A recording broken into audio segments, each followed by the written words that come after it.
गुस्सा हुआ है ये भी बता दो। एजीपी ये क्या है? अबे एक तो यार इनके शॉर्ट फॉर्म बड़े अजीब होते हैं सचिन सर के, डिब्बी बेचने लगते हैं कभी, केपे पीपी ननन। हाँ ये क्या है?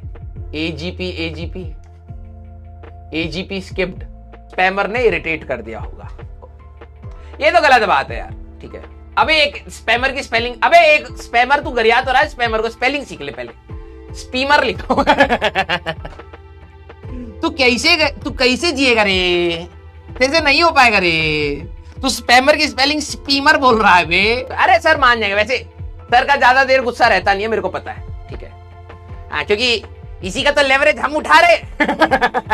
हम हर बार इरिटेट करते तो हमें पता है इंसान सुधर जाएगा 2 मिनट में, हाँ फिर से नॉर्मल हो जाएगा, तो हम इसलिए तो उनको तंग करते रहते हैं। ठीक है हाँ यस। अरे वो मान गए होंगे भाई। अबे यार सचिन सर ऐसा हो ही नहीं सकता कि ना माने हो। अभी खिलखिला के किसी न किसी के ऊपर व्यंग कस रहे होंगे। ठीक है जा रही है कॉल। हेलो हेलो हाँ सर कहाँ पर हो? सर अपने घर पर। क्या? बच्चे परेशान हो रहे हैं, क्या हो गया? अरे ये वाले मैंने इनको भी बोला था यार, इस हाँ। बैच में ना ज्यादा जम नहीं रहा है। जम नहीं रहा है सर? आप स्पीकर पे ही हो? हाँ, नहीं मैं इनको बोलने के लिए सुना रहा हूँ। अच्छा बोलने को सुना रहे हो? अच्छा सुनाओ सर। हाँ नहीं मतलब जो रियल फीलिंग है वो तो है, देखो टीचर की तरह भी छुपा लेते, पढ़ाते वक्त तो दिख ही जाएगा। तो कुछ पढ़ाने लगो। एक तो इनकी बैच की चैट स्पीड इतनी कम होती है, चलो इनका एक लॉजिक आता है कि सर हम लोग पढ़ने वाले हाँ पढ़ रहे हैं, आप स्पैमर्स को इग्नोर करो। हाँ चलो वो ठीक है, हाँ बट भाई कोई सवाल अगर करवाया है तो उसका जवाब तो बताओ कम से कम। हाँ बिल्कुल। तब तो आप इतने कौन से बड़े मतलब वो हो अर्जुन हो कि एकदम ध्यान लगाए बैठे हो कि सर मैं चैट ऑन करूंगा तो हमारी ध्यान ही भंग हो जाएगा। अच्छा तो उनका रिस्पांस भी नील रहता है। और उस समय स्पैमर आके वो कर देते होंगे। नहीं स्पैमर तो हम ऑब्वियसली 3-4 साल से पढ़ा रहे हैं सर, हम जानते हैं स्पैमर क्या होते हैं और किसको इग्नोर करना होता है। बट एक होता है ना बैच का रिस्पांस आता है कि कभी कभी सवाल खत्म होने पे तो आए कम से कम, हाँ सर समझ में आ गया या सर नहीं समझ में आया, चलो एक बार दोबारा बताओ। उनका वो भी नहीं आता। ये मतलब हैंड फोल्ड करे बस सुनते जाते हैं कि हाँ भाई अच्छा ये चल रहा है, तो जब सुन ही रहे हो तो फिर मैं जो जो बोलूंगा सुनते जाओ। कल ऐसे ही एक टॉपिक बढ़ाने लगा, बोले एजीपी, बोले सर ये तो डिलीटेड है। फिर वही टीचर को ज्ञान देने वाली बात, मैं डिलीटेड है तो मेरे लिए तो बढ़िया है ना भाई, छोड़ देता हूँ। मैंने वो टॉपिक स्किप कर दिया, आगे बढ़ गया।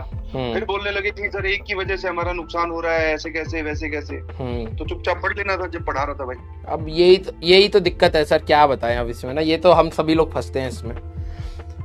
हाँ अरे सर बच्चों को माफ कर दो, बच्चों को माफ कर दो। माफ किया हुआ है, बट मैं इनको पहले बोल चुका हूँ एक बार। मैं कहा तुम ऐसा नहीं कर रहा हूँ कि भाई मैं जैसे ही कोई एक शब्द लिखूं तुम बोलो वाह सर मजा आ गया, वाह सर आप बहुत भगवान हो, आप बहुत अच्छा पढ़ाते हो, ये नहीं एक्सपेक्ट कर। बट हाँ कोई सवाल पूछा कि बेटा कैसा लगा, समझ में आया, आगे बढ़े, तो उस पे तो रिस्पॉन्स दो। बाकी जो नॉर्मल चैट चल रही होती है उसको चलने दो। स्पैमर हम भी जानते हैं, ये ज्ञान देने लगते हैं तो स्पैमर है इग्नोर करो। अरे नहीं हो पाता। पढ़ने वाले बच्चे अगर तुम हो तो तुम भी तो जवाब दो। बिल्कुल। अरे एक्चुअली में क्या है ना सर, देखो पता है 2 टाइप के बच्चे हैं हमारे पास, एक सही में है जिनको नहीं पढ़ना है, एक है जिनको पढ़ना है। ठीक है अब जिनको पढ़ना है ना सर, अब वो वही है, वो भी अपने फोकस के साथ बैठ के पढ़ रहे हैं। अब ये बात भी है उनकी साइड से भी गलत नहीं है कहीं ना कहीं। नहीं मैं उनकी साइड से, लेकिन हाँ जो आपकी बात है वो बिल्कुल सही है कि अगर जब आप पूछ रहे हो तब तो कम से कम बताएं कि भाई कि समझ आया या नहीं आया। हाँ ये वाली नहीं मतलब एक एनर्जी होती है ना बैच में, समझे नहीं। हाँ जब धीरे धीरे एक बार हमारा ट्यून हो जाएगा बैच। हाँ जैसे मैंने इनको पहले भी बोली थी ये बात, मैं कहा अभी ये बैच का इनिशियल फेज है बेटा, आप सब लोग आगे आकर जो लोग पढ़ने वाले हैं वो पार्टिसिपेट कीजिए। धीरे धीरे हमें समझ में आ जाएगा कि ये बैच किस तरफ जा रहा है। ये शुरू दिन से ही बैच जब से आया है 5 मिनट, मतलब ये पहला ऐसा बैच है जिसमें मैं अगर 5 मिनट एक्सटेंड करता हूँ इनकी मौत आ जाती है। नहीं ये तो सर ये तो मैंने भी फील करा है, वैसे ये हैं थोड़े इस मामले में हैं ये लोग ढीले। ये एक्चुअली में याद है, ये मैंने इनको ये बात बोली थी कि भाई जब हम लोगों ने चाय की टपरी पर से डिस्कशन किया था, वो किस लिए किया था? वो इसीलिए किया था कि आप लोगों को समझ आए कि रियल प्रॉब्लम्स हैं क्या। ठीक है और आपको पढ़ना पड़ेगा कभी। अभी मैंने इनको बोला भी है कल कि भाई हो सकता है मैं भी एक एक्स्ट्रा क्लास लूं, क्योंकि हमारा 15 जनवरी का लास्ट डेट है। अगर हम लोग एक आध लेक्चर भी कहीं पीछे हो रहे हैं, दैट मीन 16-17 जनवरी जा रहे हैं, तो वो थोड़ा सा सही नहीं है। तो अभी से ही मैनेज करके चलना पड़ेगा, उसके लिए एक्स्ट्रा पढ़ना पड़े या जो भी करना पड़े। अगर हम भी अपना मैनेज कर रहे हैं तो आप भी मैनेज करोगे, है ना सर? बिल्कुल सही। तो वो तो दोनों साइड से कोऑपरेशन से ही चल पाएगा सारी चीजें। लेकिन अगर वही है कि वन साइडेड है, आप खुद बताओ जितने भी प्रयास के बच्चे सिलेक्टेड अपने पास आए हैं, सबकी एक ही स्टेट, मैं सबसे एक ही सवाल पूछ रहा हूँ, मैं यार जब हम लोग एक दिन में 5-5 क्लास ले रहे थे, उन दिनों में तुझे ऐसा नहीं लगा कि छोड़ देनी चाहिए पढ़ाई? बोले सर आप पढ़ा रहे थे हमारे भले के लिए, सर पढ़ना तो था ही, वो सर मैंने पढ़ी। सर वो क्या होता है ना, वो मेच्योरिटी होती है एक बच्चे के अंदर। रियलिटी वही है कि जिस दिन वो बच्चा मेच्योर होकर सोचने लगेगा ना कि ये क्यों हो रहा है, ठीक है, तो वो सिलेक्शन के पास चला जाता है। और जो मतलब सिर्फ क्रिटिसाइज करेगा तो वो डेफिनेटली वो गलत साइड है। लेकिन सर मैं ये बात बोलूंगा कि बच्चों को सर आज जब आज मिलोगे बिल्कुल वैसे ही मिलना, भूल जाओ उस बच्चे को, भूल जाओ उस बात को। एक बात बताओ राजवंत सर, आप खुद बताओ, परेशान होकर आप कितनी देर पढ़ा सकते हो? नहीं पढ़ा सकता, मैं तो बिल्कुल नहीं पढ़ा पाऊंगा। खुश होके ही मैं पढ़ा सकता हूँ, अदरवाइज मैं तो फिर नहीं तो। हर टीचर पढ़ा सकता है, सामने हमारे को बच्चे थोड़ी बैठे, हमारे सामने तो कैमरा है, ऊपर से मैं और परेशान हूँ, मैं तो पढ़ा ही नहीं पाऊंगा। नहीं सबके देखो सर पर्सनल चीजें भी दिमाग में रहती हैं हमारी, लेकिन अगर हम क्लास में अगर इस फ्रंट पर खुश नहीं है ना, अगर बच्चे के साइड से खुश नहीं है तो डेफिनेटली हम लोग नहीं पढ़ा सकते। ये बात तो बिल्कुल 100% है, क्योंकि सबकी लाइफ में प्रॉब्लम चल रही होती है, सभी की लाइफ में है। अगर यहाँ पर भी आके अगर हमें प्रॉब्लम मिलने लग जाएगी तब तो ऑब्वियस सी बात है कि हम नहीं पढ़ा पाएंगे। ये बात तो आई एग्री। चलो ठीक है सर।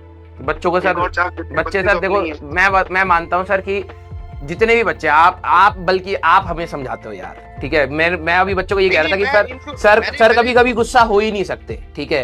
मैंने कहा कि हम में से सिर्फ एक सचिन सर ही हैं जो आई थिंक अभी तक मैंने सर को कभी गुस्सा होते हुए नहीं देखा है, ठीक है। तो मेरे साथ सोचो इस बैच का कितना हाई लेवल रहा होगा कि इन्होंने मुझे भी गुस्सा दिलवा दिया, एक बार नहीं मल्टीपल टाइम। ये चौथी पांचवी बार हुआ है। नहीं तब तो मैं इनको थोड़ा सा हड़काता हूँ, ठीक है। चलो कोई। लेकिन सर बच्चे देखो सर, मैं कह रहा हूँ कि अगर मान लो इसके अंदर 90% तो बच्चे ऐसे होंगे ना, आप भी एग्री करते होंगे, जो आई थिंक हम लोगों के वर्ड्स को रिस्पेक्ट करते हैं। नहीं मैं वो बिल्कुल मानता हूँ सर। बस उनके ऊपर ध्यान रख के आप पढ़ा लो, बस वैसे ही पढ़ाना सर, क्योंकि अगर आप हल्का सा भी स्माइल कम करते हो ना तो इनका पूरा दिन खराब होता है, ये मुझे पता है। मैं भी एक बच्चे से मिला था, उसने कहा था कि सर हम ना अकेले रूम में बैठ के पढ़ते थे, हमें ना जब आप क्लास में आके हंसा देते थे ना, हल्की सी स्माइल आती थी, हम भूल जाते थे अपनी लाइफ का पेन, ठीक है। तो हाँ, तो वो हमारी हल्की सी बातें ना इनका शायद दिन बना देता है। तो एटलीस्ट बस वही कर देना, आज भूल जाना कि सर कल कुछ हुआ भी था, बिल्कुल वापस आके धुआंधार अपना पढ़ाओ, ठीक है। और ये दोबारा इरिटेट करेंगे, मुझे पता है, आज अभी ये सॉरी बोल रहे हैं सारे के सारे, लेकिन ये दोबारा इरिटेट करेंगे, लेकिन हमें यहाँ पर कहीं ना कहीं 90% को देखना पड़ेगा। नहीं सर जरूर 100%, ठीक है। तो बच्चों को एक बार आई लव यू तो बोल दो कम से कम। अरे लव यू टू बेटा, लव यू टू, बहुत सारा लव यू। हाँ ठीक है। चलो ठीक है sir, okay sir. Rajwant sir आपने फोन किया, थैंक यू सो मच। अरे सर क्या बात कर रहे हैं सर, ओके सर।